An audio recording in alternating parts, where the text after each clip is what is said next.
connaissez le thème que nous avons cette année, de victoire en victoire. Alléluia. Et la vie chrétienne, elle n'est faite que de victoire. Je suis pas tout à fait sûr, moi. Moi, je crois que dans notre vie, je sais, à moins que vous ayez une vie chrétienne différente de la mienne, hein, mais on en a tous des différentes, mais je pense que dans les vies chrétiennes, il y a des fois où on n'a pas de victoire. Il y a des fois où, on l'a vu avec la ville de Haï, hein, la semaine dernière, il y a eu une défaite. Une défaite qui est venue à cause d'eux-mêmes. Est-ce qu'ils ont fait des choix et ils pouvaient s'en prendre qu'à eux-mêmes. Et est-ce que des fois, ça vous est arrivé d'avoir des défaites parce que vous avez mal agi, réagi? Non? Il n'y a que moi, sinon? Bon, voilà, il n'y a que moi. Il faut prier beaucoup pour votre pasteur, du coup. Hein. Et puis, il y a aussi des moments des combats où on peut subir une défaite, non pas des choses qui viennent de nous, mais des choses qui viennent de l'extérieur. Et vous savez que ce livre de Josué que nous étudions un peu ensemble en ce moment, cette année, encore un peu de temps, et puis après on changera, nous parle de la vie chrétienne. Parce que la prise de ce pays promis, hein, la prise de Canaan, eh bien, c'est l'histoire de notre vie chrétienne. Et il y a des combats. Nous, on aimerait que tout nous soit donné comme ça.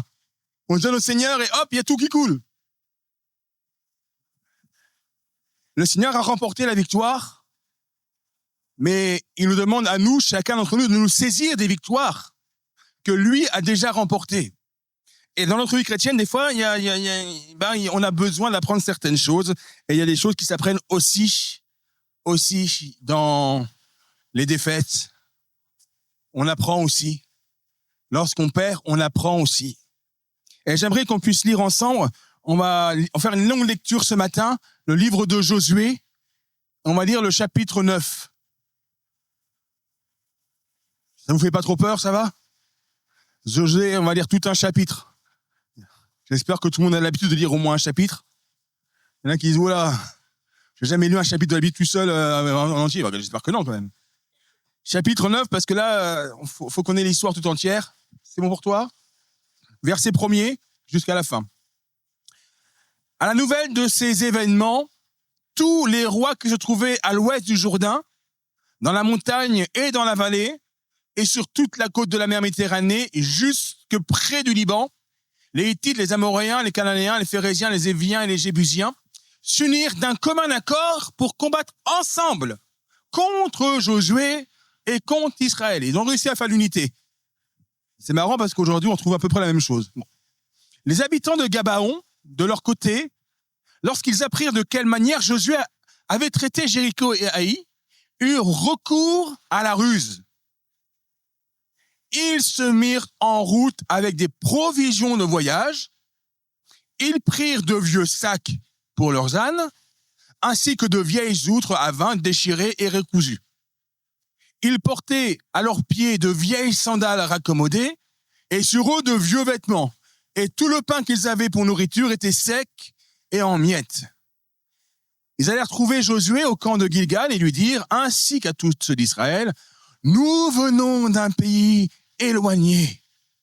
Faites maintenant alliance avec nous. » Tous les hommes d'Israël répondirent à ces Hébriens, « Peut-être habitez-vous sur notre territoire. Comment ferions-nous alors alliance avec vous ?» Ils dirent à Josué, « Nous sommes tes serviteurs. » Josué leur demanda, « Mais qui êtes-vous et d'où venez-vous » Ils lui répondirent, « Tes serviteurs viennent d'un pays très éloigné. À cause de la renommée de l'Éternel, ton Dieu, en effet, nous avons entendu parler de lui, de tout ce qu'il a fait en Égypte. » Ils sont remontés loin quand même. Hein. Et de la manière dont il a traité les deux rois des Amoréens de l'autre côté du Jourdain, Sihon, roi de Hesbon, et Og, roi de Basan, qui vivaient à Astaroth.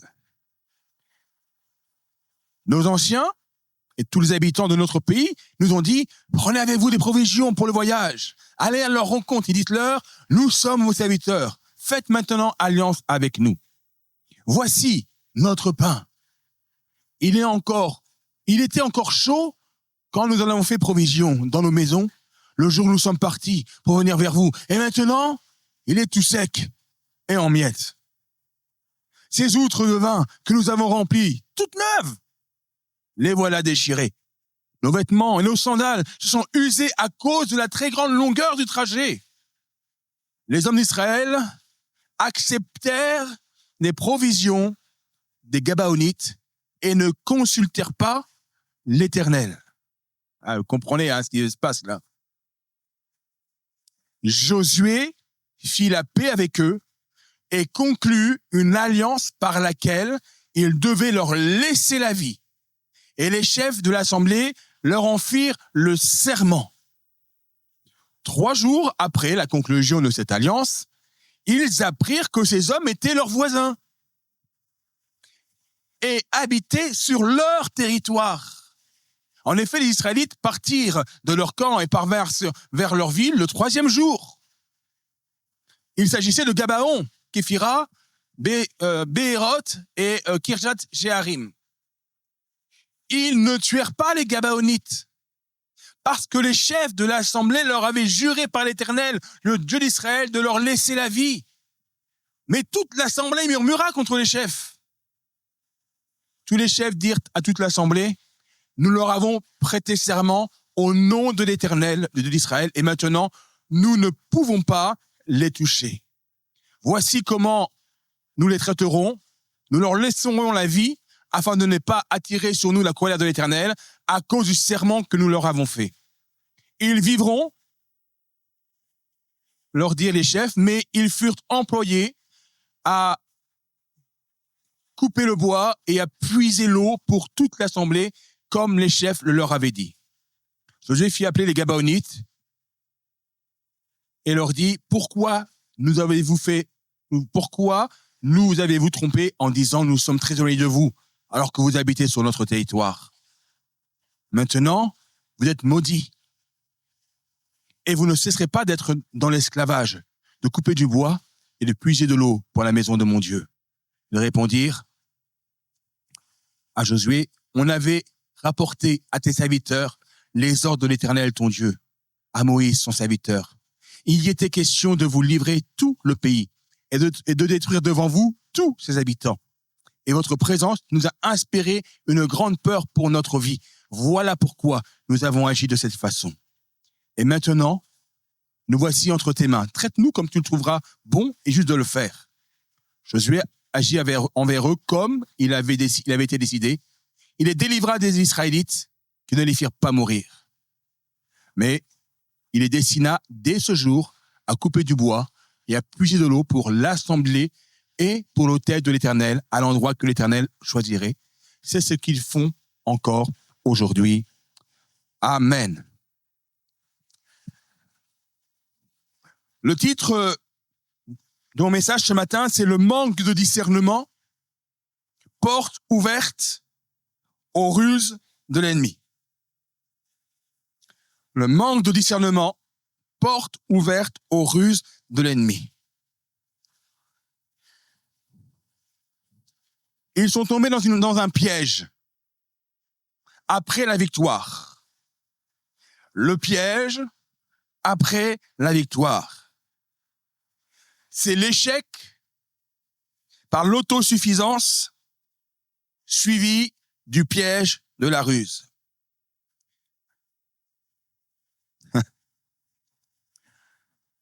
Comme je disais tout à l'heure, sur le chemin de la victoire en victoire, il faut quand même prendre garde de ne pas se laisser griser par la victoire. Après la gloire, la puissance, la victoire éclatante de Jéricho, Israël avait quand même connu l'humiliation devant la ville de Haï. Pourquoi ? On l'a vu la dernière fois, à cause de leur autosuffisance. 3 à 3 500 personnes, ça suffira bien. Et puis, à cause de la désobéissance d'Akan. qui avait pris pour lui ce qui était réservé et ce qui avait été interdit par l'Éternel. Et ce que nous avons vu donc la semaine dernière, c'est la leçon, c'est que il y a des dangers qui sont en nous, l'autosuffisance et la désobéissance. Mais ici, nous voyons autre chose, un nouveau danger, un danger extérieur, la ruse de l'ennemi. Et Pierre dira dans sa première épître, chapitre 5, verset 8, « Soyez sobres, veillez. Votre adversaire, le diable, rôde comme un lion rugissant, cherchant qui il dévorera. » Il rôde comme un lion rugissant. Soyez sobres, veillez. Le peuple s'était purifié. Ils avaient rétabli la communion avec Dieu. Amen. Mais est-ce que pour cela, à cause de cela, est-ce que l'ennemi a dit, bon, c'est bon, je vais dormir? Ils ont fait communion avec Dieu. Bon, bah, je les laisse faire. Le diable ne dort pas. Il ne s'arrête pas. Il vient maintenant avec des circonstances extérieures. Il vient avec une manœuvre subtile, calculée de la part des Gabaonites. Les Gabaonites vont exploiter l'inexpérience d'Israël, le manque de vigilance d'Israël. Ça nous amène, nous, à être vigilants. Nous devons rester vigilants. La ruse frappe toujours après la purification. L'ennemi change de tactique, mais ne change pas d'objectif. Quel est l'objectif de notre ennemi? J'ai entendu des mots, je vais les entendre plus fort. Nous détruire, nous faire chuter, nous faire dévier, se mettre au travers. Ça, c'est le péché, c'est ça. Hein?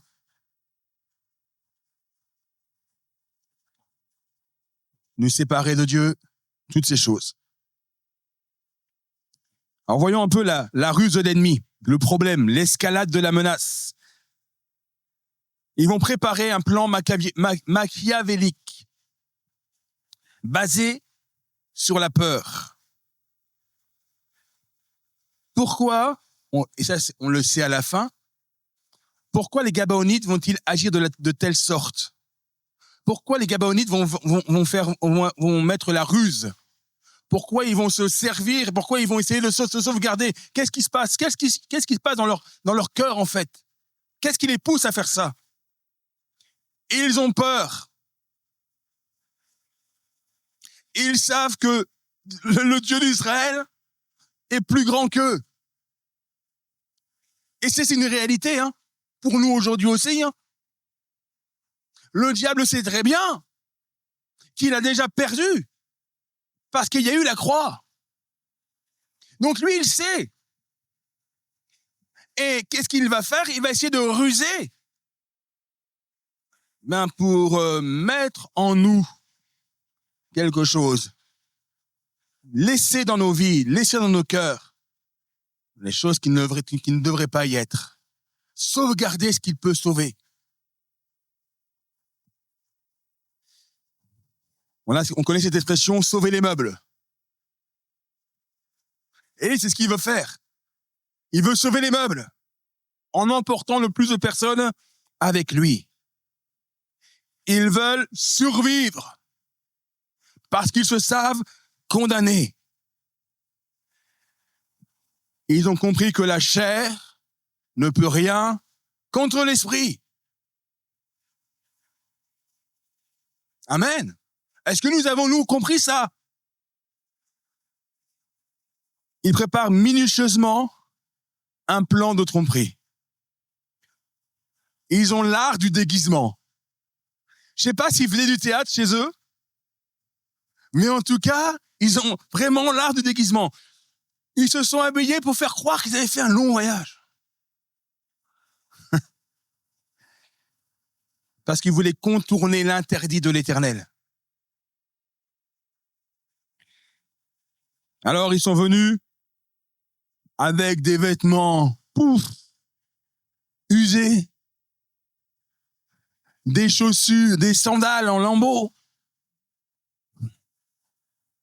des provisions moisies, desséchées. Il aime bien quand ils disent « Ah, mais c'était chaud, hein, quand on les a pris, c'était encore tout chaud, hein. Regardez maintenant comment c'est. » Je sais pas si ils sont pas venus.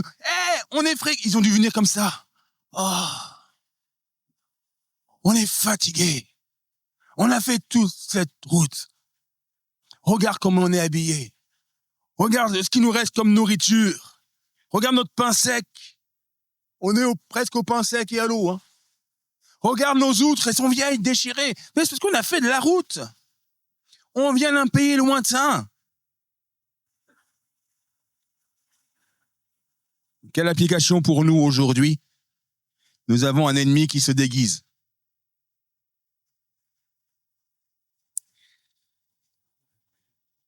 C'est le père du mensonge. La Bible le dit, hein, il est le père du mensonge. Et il utilise encore aujourd'hui la même tactique. Il excelle dans la ruse et dans l'apparence innocente. L'attrait des choses lointaines. Ou, autrement dit, l'herbe est toujours plus verte dans le pré d'à côté.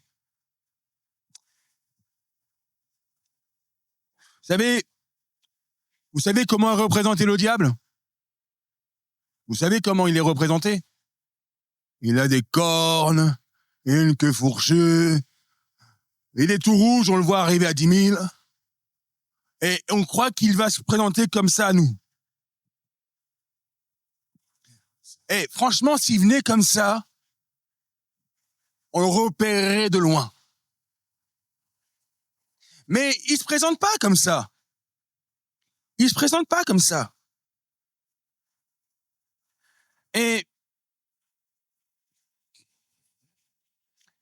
parfois, il se déguise en opportunité, en bonne affaire. Tu vas faire une bonne affaire, là. Je te propose un deal, c'est gagnant-gagnant. Je gagne, tu gagnes. C'est comme ça qu'il se présente, hein, une fausse doctrine séduisante. On vous promet des choses,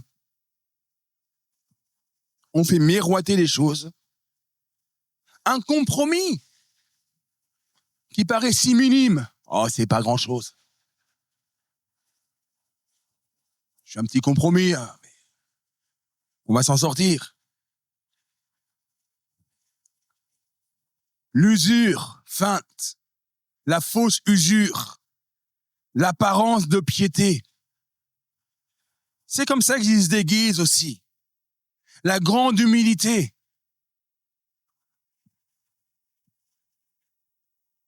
La parole de Dieu nous avertit. Satan lui-même se déguise en ange de lumière.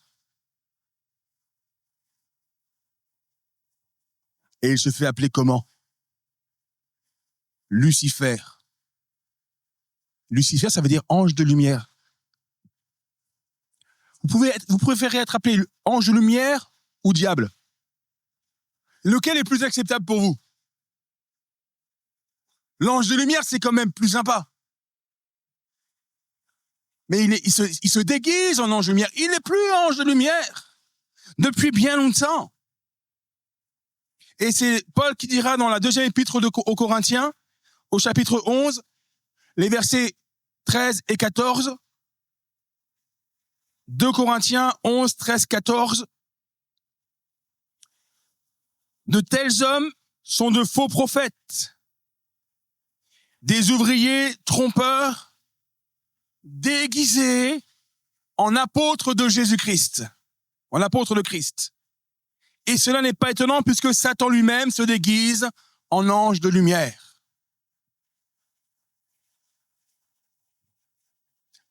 C'est pas nouveau en fait. Ça existait déjà avant. Ne confondez pas le déguisement avec notre destinée. Le diable est le roi du look mensonger. Le diable est le roi du look mensonger. Ça paraît sympa, mais c'est du mensonge. Quelle est l'origine de leur chute? Dans la lecture, j'ai fait un arrêt sur ça.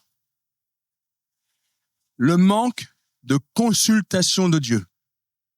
Ils n'ont pas consulté Dieu. L'aveuglement de la chair. La réaction des Israélites, elle a été immédiate et purement humaine. Immédiate et purement humaine. Et ça, c'est deux mots qui sont importants. Ils sont pas fous, les Gabaonites. Ils sont pas arrivés avec des beaux vêtements. Ils sont arrivés, et puis ils sont pas arrivés avec tout Gabaon.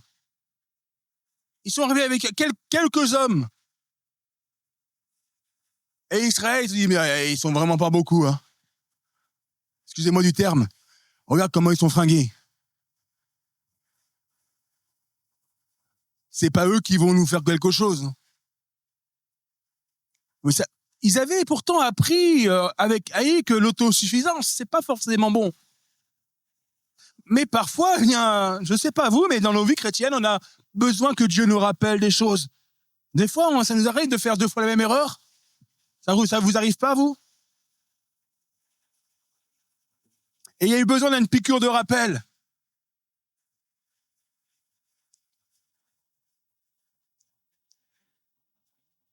Le piège de l'évaluation sensorielle. Josué chapitre 2 verset 14, les hommes d'Israël acceptèrent leur provision et ne consultèrent point l'Éternel. C'est ça le cœur du problème. Ils ne consultèrent point l'Éternel. Au lieu de s'en remettre à la sagesse de Dieu, ils se sont fiés à ce que leurs yeux voyaient. Ils se sont fiés à leurs mains, à leur perception, à leur raison, à leur raisonnement, à leur sagesse. Ils ont examiné le pain moisi. Ils disent, oh, le pain, c'est un vieux pain. Ils ont les outres déchirées, les vêtements sont usés, les sandales, on n'en parle pas. Ils ont dit, c'est bon, on y voit clair, c'est bon. J'ai compris. Là, j'ai pas besoin de demander, pas besoin de demander à Dieu, là, c'est visible. C'est clair. On n'a pas besoin de son avis. Et je pense qu'aussi, ils ont été pris par une charité, mais mal dirigée. Dieu n'est pas contre être charitable, il n'est pas contre. Et pour Israël, accorder la miséricorde, accorder la paix à des voyageurs, ça semblait pour eux un acte de miséricorde. Mais la bonne intention, quand elle n'est pas soumise à la volonté de Dieu, peut devenir la porte d'entrée d'un compromis spirituel.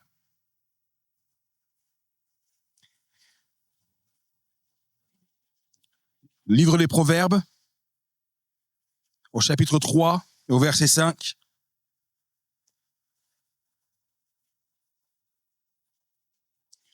Proverbes chapitre 3, verset 5. Il est écrit, « Fiez-vous de tout votre cœur au Seigneur et ne vous appuyez pas sur votre propre intelligence. Confiez-vous en l'Éternel de tout votre cœur et ne t'appuie pas sur ton intelligence. » Vous savez qu'est-ce qui écrit ça? Salomon. Au milieu de sa vie, Salomon, c'est « faites ce que je dis, mais faites pas ce que je fais ». Parce qu'il va écrire aussi Proverbes chapitre 14 et verset 12. Proverbe 14, 12. « Il y a telle voie qui paraît droite à un homme, mais dont l'issue est la voie de la mort. » La voie qui paraît droite à un homme peut finalement conduire à la mort.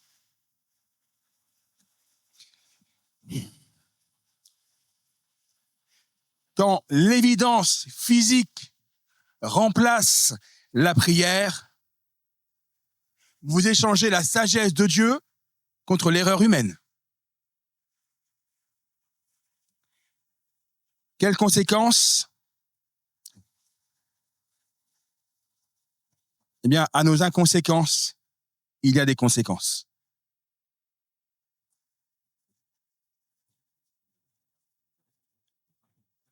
Il y a des prix à payer pour ne pas être sur le chemin de victoire en victoire. Il y a un compromis immédiat. Ils vont faire une alliance. Une alliance sous serment. Et il se passe quoi 3 jours plus tard?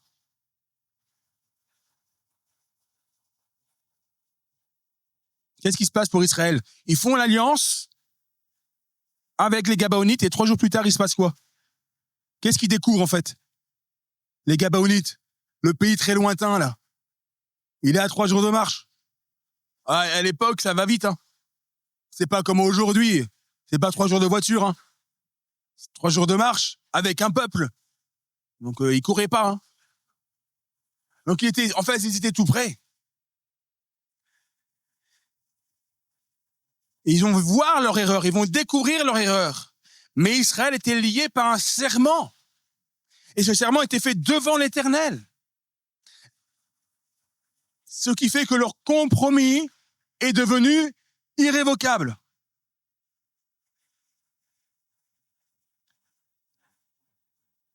La fidélité à la parole devait être maintenue.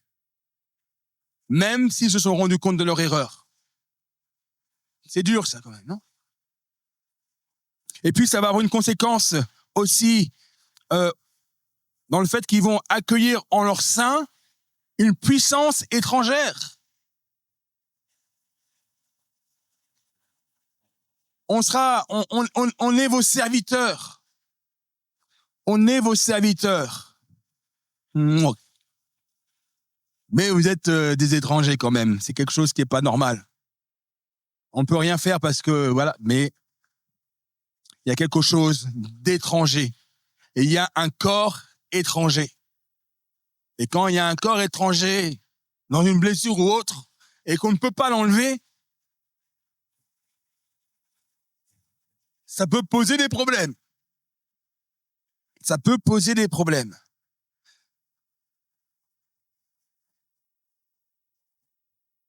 Dans notre vie, un compromis non résolu, c'est une petite porte, mais c'est quand même une porte qui est laissée ouverte et qui devient une tête de pont pour les futures attaques. Et ça va avoir des conséquences beaucoup plus lointaines. Si vous lisez dans le livre de Samuel, je ne vais pas le lire ce matin, mais je vous laisse lire dans 2 Samuel, chapitre 21. Lisez-le à la maison, ne le lisez pas maintenant. Je vous ai dit de pas le lire maintenant. Et là, il va y avoir 3 ans de sécheresse en Israël. Et pourtant, c'est David qui règne. Et quand David demande, mais pourquoi? Dieu va lui répondre, à cause, non pas de ce que Josué a fait, mais à cause de ce que Saül a fait. Et qu'est-ce que Saül a fait? Il a fait une expédition punitive envers les Gabaonites pour les tuer. Il a rompu le serment. Et pour apaiser la colère de Dieu, il a fallu aller prendre 7 descendants de Saül et les pendre. Ça a coûté. Même si ça a coûté à des générations plus tard, ça a coûté. Un manque de discernement aujourd'hui est une dette que les générations futures auront peut-être à payer. Parce qu'aujourd'hui, on a eu un manque de discernement. Est-ce qu'on veut laisser des dettes à nos enfants?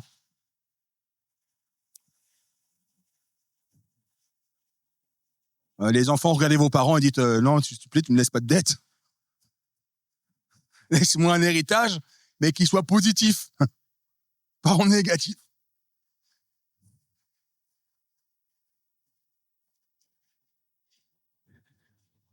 Quelle arme? Comment faire? Quelle est la solution de Dieu? La résolution de ce problème vient par l'arme du discernement. Comment éviter les pièges tendus par l'ennemi? Une discipline, un art de vivre, une hygiène de vie spirituelle, la consultation de Dieu. Consulter l'Éternel.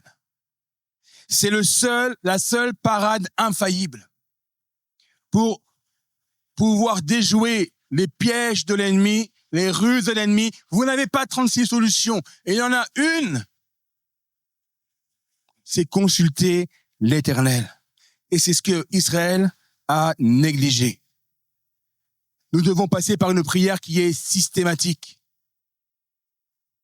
La prière, c'est pas le dernier recours. On ne doit pas dire, Seigneur, est-ce que j'ai fait le bon choix? C'est pas ça que l'on doit demander à Dieu. C'est, est-ce que je vais faire le bon choix?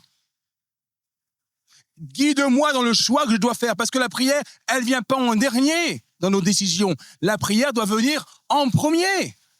On doit commencer par prier et pas finir. Commencer par prier. La première étape, avant un engagement, avant une alliance, c'est venir demander à Dieu. La deuxième étape, est-ce que ma décision peut trouver sa solution dans la parole de Dieu? Bien souvent, on demande des choses à Dieu.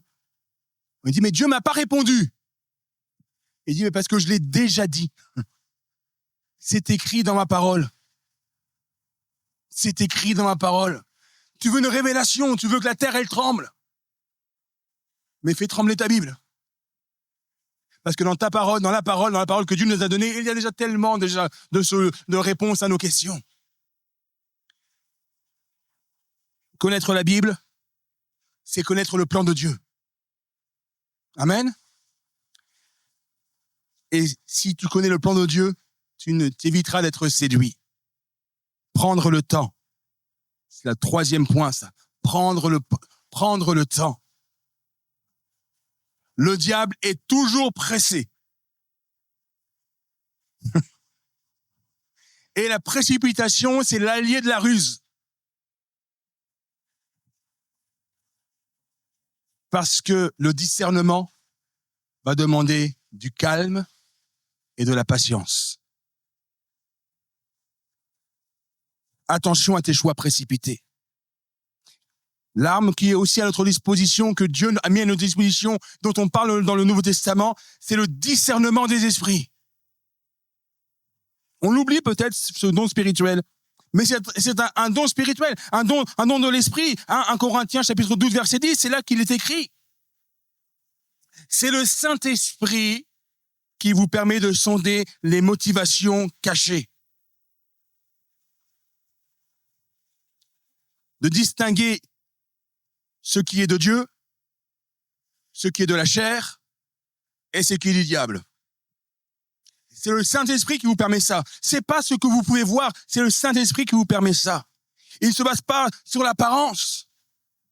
Le don du discernement, c'est... Comment on appelle ça, ces gens qui sont qui sont capables de... rien qu'en vous regardant, des mentalistes ou des profilers. Le don du discernement, c'est pas être un profiler. Le don du discernement, c'est une révélation du Saint-Esprit sur les motivations cachées que seul le Saint-Esprit peut révéler. La prière, ce n'est pas une option de secours. C'est le canal de la victoire. Consultez le guide avant de signer le contrat.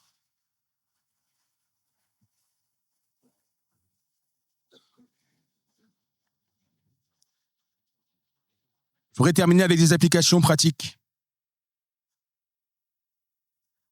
pour qu'on puisse affûter notre discernement. Je voudrais parler aux couples. Parce que le mariage, c'est le terrain privilégié des ruses du diable.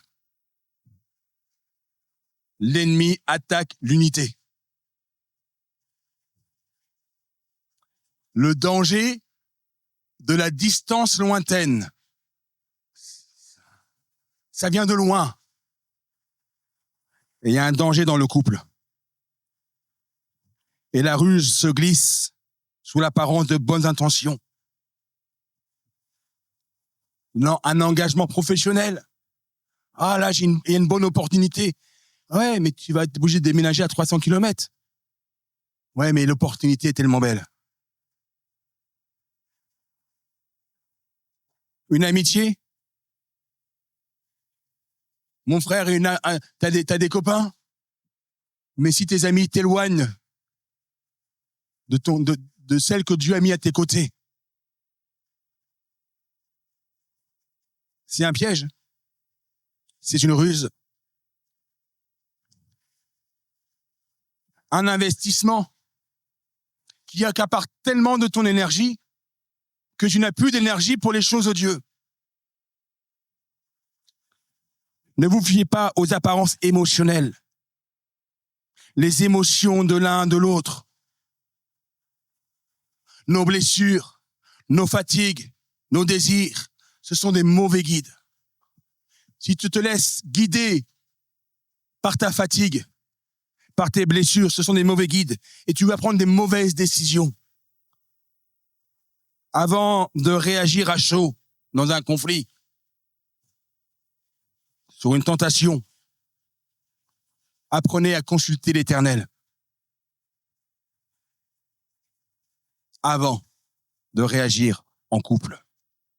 Mettez en place un temps de pause spirituelle avant de trancher dans une décision. Et dénoncez le mensonge. Dénoncez le mensonge. La ruse s'épanouit dans le secret, dans les non-dits, dans un couple qui vit en mettant en place le discernement. Et il n'y a pas de zone d'ombre. Pratiquement, partagez immédiatement toute pression, toute tentation, toute opportunité qui semble trop belle pour être vraie. Et pour notre vie chrétienne, à chacun d'entre nous, qu'on puisse mettre le filtre de l'opportunité. Le diable déguise souvent la tentation dans une opportunité. C'est une bonne opportunité. Alors maintenant, on en reçoit beaucoup moins. Mais il fut un temps, on recevait beaucoup de courriers. Et il y avait un titre, « Vous avez gagné 1 million ». Vous avez déjà reçu ces courriers-là? Vous avez gagné 1 million. Eh, c'est pas une belle opportunité, ça? Ok. Si tu en dépenses 2. Si tu en dépenses 2, tu peux en gagner 1. C'est pas sûr. 1 sur 10 millions. Mais on vous propose ça. Est-ce que c'est une bonne affaire? Ou est-ce que cette bonne affaire, qu'elle soit financière, relationnelle, professionnelle, m'éloigne de mon temps avec Dieu? On doit se poser cette question parce que la ruse, elle est là. Hein. C'est du pratico-pratique ce matin. Si une décision doit être prise dans la précipitation, prends le temps. Prends le temps. Si tu ne peux pas consulter Dieu, prends conseil auprès d'un frère, d'une sœur, fuis. Fuis. Avoir le discernement des influences. Les habits des Gabaonites, eux, ils étaient usés. Mais leurs intentions, elles étaient bien vivantes. Évaluer les influences, les médias, les amis, les doctrines. Évaluer-les non pas seulement avec l'apparence, non pas avec leur popularité, C'est pas parce que un pasteur, un prophète, un apôtre fait 10 millions de vues sur Internet qu'obligatoirement, ce qu'il dit, c'est la vérité. Évaluez tout cela. C'est pas la popularité qui est importante, mais c'est le fruit dans la vie spirituelle. Ça, c'est important. C'est ça qui fait toute la différence. Est-ce que cela me rapproche ou est-ce que ça m'éloigne de la sainteté? Troisième évaluation, rappelez-vous une chose, le cœur est tortueux. Ne faites pas confiance à vos sentiments. Soumettez vos convictions, vos émotions, vos projets à la parole de Dieu, comme étant la lumière. Ce qui est de Dieu ne contredit jamais la parole de Dieu. Paul dira dans la première épître aux Thessaloniciens, éprouvez toutes choses. Alors, 1 Thessaloniciens, chapitre 5, versets 21 et 22. 1 Thessaloniciens, chapitre 5, versets 21 et 22. Éprouvez toutes choses, retenez ce qui est bon. Verset 22. Abstenez-vous de toute forme de mal. Éprouvez toutes choses, retenez ce qui est bon, abstenez-vous de toute espèce de mal. Pour terminer, mes frères, mes sœurs, mes amis, le chemin de victoire en victoire n'est pas exempt de pièges. Mais l'Éternel nous a donné une arme puissante, extrêmement puissante, méga puissante, giga puissante, tétra puissante, le discernement. C'est un don, il nous l'a donné, il nous a donné le discernement. Alors aujourd'hui, le Seigneur nous appelle à quelque chose de clair. Rejetons l'autosuffisance. Encore une fois, abandonnons l'idée que nos yeux ou notre raison suffisent. Abandonnons cette idée-là. Adoptons la discipline de consulter l'Éternel. Cette hygiène de vie spirituelle, consulter l'Éternel. Et qu'on puisse revendiquer ce don que le Seigneur nous a fait, le don du discernement des esprits. Priez pour que le Saint-Esprit vous équipe pour distinguer l'apparence de la réalité. Distinguer la ruse de la vérité.